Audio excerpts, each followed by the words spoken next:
మూర్తి భవించిన అనుభవ విద్యావాణి క్షేత్ర JEE mains లో కొట్టింది సూపర్ బోని. కొత్తపల్లి గీతకు గిరిజనులు బ్రహ్మరథం పడుతున్నారు. ప్రధాని మోడీ ఆధ్వర్యంలో దేశం మరింత ముందుకు వెళ్తుందన్నారు గీత.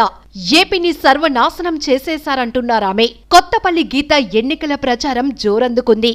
ఏపీలో మద్యం నిషేధిత అమలు చేస్తామని అధికారంలోనికి వచ్చిన జగన్ ఆ మాటే మర్చిపోయారని అరకు ఎంపీ అభ్యర్థి కొత్తపల్లి గీత ఆగ్రహం వ్యక్తం చేశారు.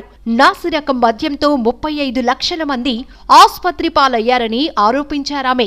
ఎన్నికల ప్రచారంలో భాగంగా పాలకొండ నియోజకవర్గం సీతంపేట డివిజన్లో విస్తృతంగా పర్యటించారు కొత్తపల్లి గీత. సిలగాం, మల్లి, కుసుమి వంటి మారుమూల గ్రామాల్లో సైతం పలువురు ఓటర్లను కలిశారు. ఈ సందర్భంగా కొడిస పంచాయతీ జమ్మడుగూడలో ఉన్న చర్చ్లో 5 గ్రామాల పాస్టర్లు, వివిధ గ్రామాల సర్పంచ్లు, ఎంపీపీలతో కలిసి సమావేశమయ్యారు. ఎన్డీఏ కుటుంబ సభ్యులు ఓటర్లకు గీత వందనాలు తెలిపారు. రానున్న ఎన్నికల్లో విజయం కోసం ప్రధాని మోడీ ఆధ్వర్యంలో కూటమి అభ్యర్థులంతా ఓ త్రిశూలంగా పనిచేస్తున్నారని కొనియాడారు. ఏపీలో అమాయక గిరిజనులంతా గంజాయి కేసుల్లో మగ్గుతున్నారని కొత్తపల్లి గీత ఆరోపించారు. ఏపీలో హత్య చేసి డోర్ డెలివరీ చేసిన వ్యక్తులంతా నేతలుగా వైసీపీలో చలామణి అవుతున్నారని మండిపడ్డారు.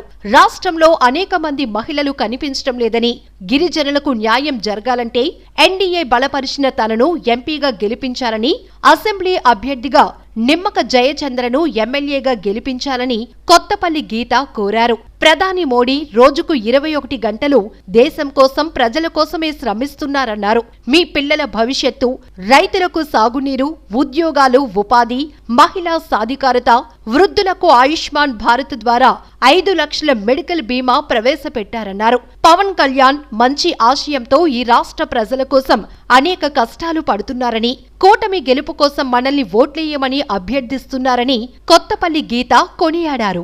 సుమన్ టీవీలో మీ పర్సనల్ అండ్ బిజినెస్ ప్రమోషన్స్ కోసం కింది నెంబర్కి కాంటాక్ట్ చేయండి.